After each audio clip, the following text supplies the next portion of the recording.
आपने लवकुश का नाम जरूर सुना होगा, लेकिन बिहार में कोई इनके नाम पर अलग ही राजनीति साधने की कोशिश कर रहा है। नमस्कार, जय भीम, जय जवान, जय किसान। मैं गजेंद्र कुमार एक बार फिर जनता के सरोकार से जुड़े एक और मुद्दे के साथ हाजिर हूं।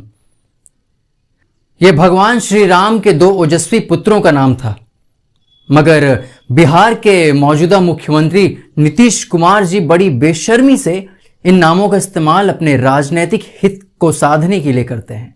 दरअसल जेडीयू मुखिया नीतीश कुमार जी के अनुसार लव का मतलब कुर्मी और कुश का मतलब कुशवाहा होता है, और यह प्रोपेगेंडा फैलाकर कोशिश ये की जाती है कि किसी तरह कुशवाहा जाति का वोट बैंक अपने नाम किया जाए।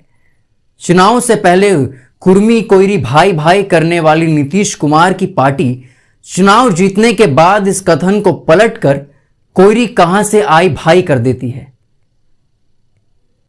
आज बिहार मंत्रिमंडल को देखा जाए तो जदयू के कोटे से कुशवाहा समाज से आने वाले सिर्फ और सिर्फ एक एमएलसी को मंत्री पद दिया गया है। पार्टी में भी अहम जिम्मेदारी की जब बात आती है तो समाज के लोगों को कोई पद नहीं दिया जाता। पार्टी मुखिया तो छोड़िए, जेडीयू में उपराष्ट्रीय अध्यक्ष का पद भी कुशवाहा समुदाय के लोगों को नहीं दिया जाता।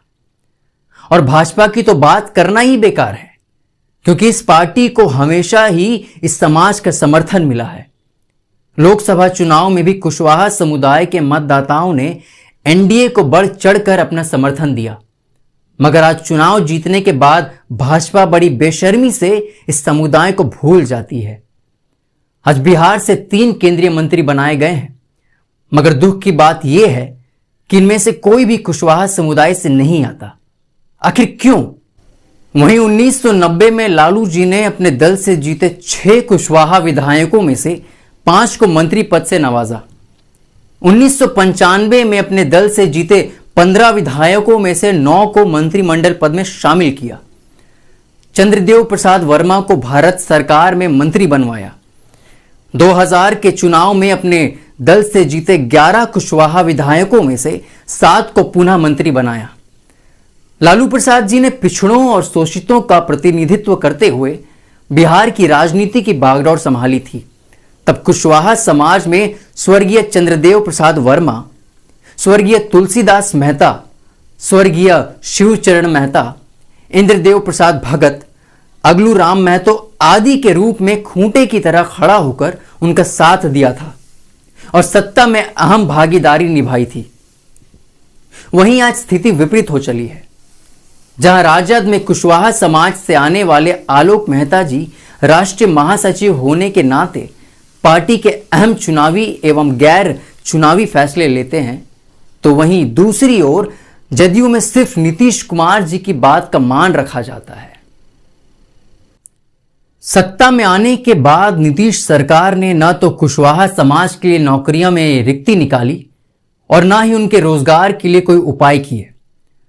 अगर समाज के लोग किसी पद पर चयनित हो भी जाए तो वे नीतीश बाबू के भेदभाव का शिकार हो जाते हैं और उन्हें अपनी प्रतिभा और कौशल को साबित करने का मौका नहीं मिलता। तो वहीं दूसरी ओर प्रदेश में आरजेडी की सरकार रहते हुए लालू प्रसाद यादव ने समुदाय के बच्चों को एक बेहतर प्रशिक्षण और कौशल देने के लिए 7 विश्वविद्यालय का निर्माण कराया, जिसमें यौगिक विश्वविद्यालय भी शामिल है।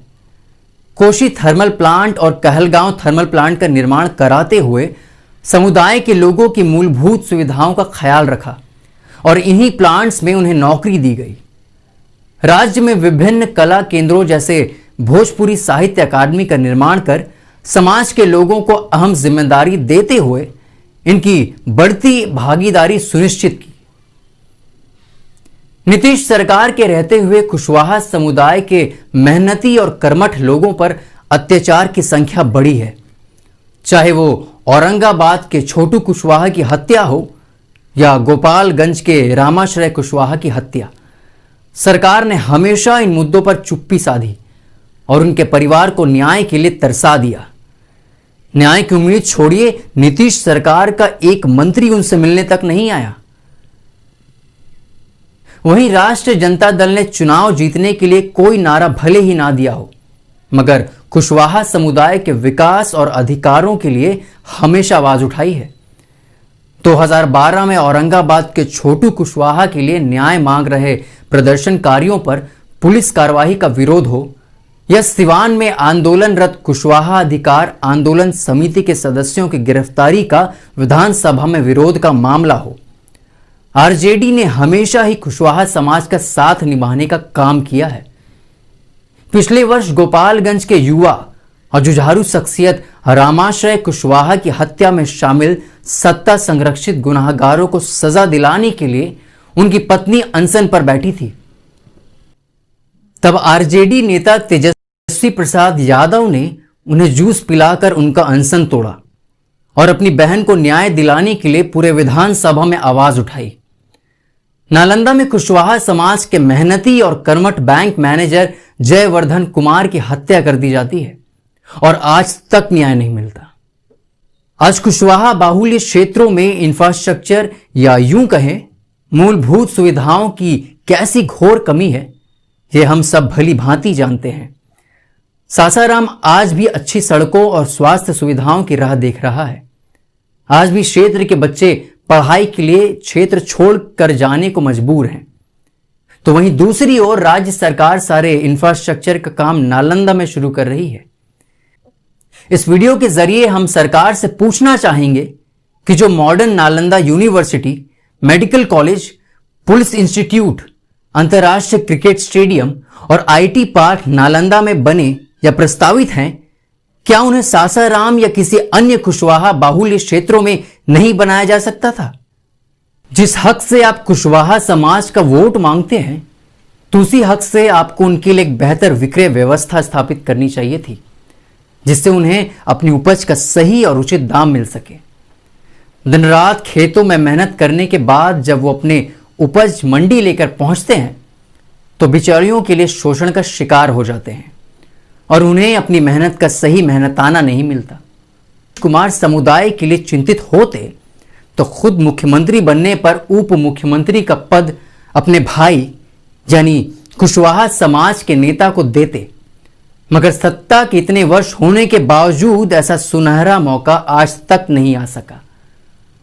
जहां लालू प्रसाद इस समाज के लिए प्रदेश ही नहीं बल्कि देश की कैबिनेट में जगह बनाने, उन्हें एकेडमी और पार्टी में महत्वपूर्ण स्थान देने में लगे रहते थे, तो वहीं दूसरी ओर नीतीश बाबू ने कुशवाहा समाज के विश्वास और भरोसे का केवल गलत फायदा ही उठाया है।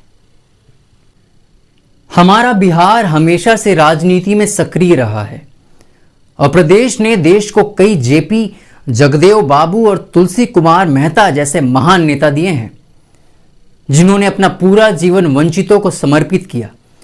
मगर नीतीश सरकार जगदेव बाबू, तुलसी मेहता जैसे महान नेताओं और उनके आदर्शों को कितना मानती है, यह शायद ही किसी से छिपा हो। आज तक इन महान नेताओं के नाम पर राज्य में किसी भी योजना या इंफ्रास्ट्रक्चर का शिलान्यास नहीं किया गया। अगर सरकार इच्छुक होती तो इन महान नेताओं के विचारों से आज के युवाओं को काफी प्रेरित कर सकती थी। ऐसे में आपको और हमें मौजूदा सरकार के खोखले वादों और पाखंडों से बचकर सही नेता चुनने की जरूरत है, ताकि हम अपनी आने वाली पीढ़ी के लिए एक बेहतर और विकसित बिहार का निर्माण कर पाए।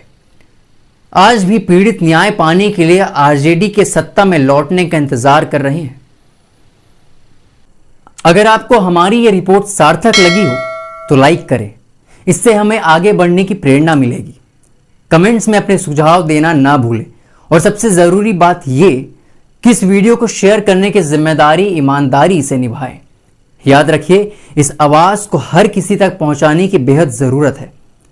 आप हमें अपनी रिपोर्ट भेज सकते हैं या फिर आर्थिक सहायता दे सकते हैं, जिसकी जानकारी नीचे डिस्क्रिप्शन में दी गई है। आवाज बुलंद रखें। जय जगदेव, जय हिंद, जय बिहार।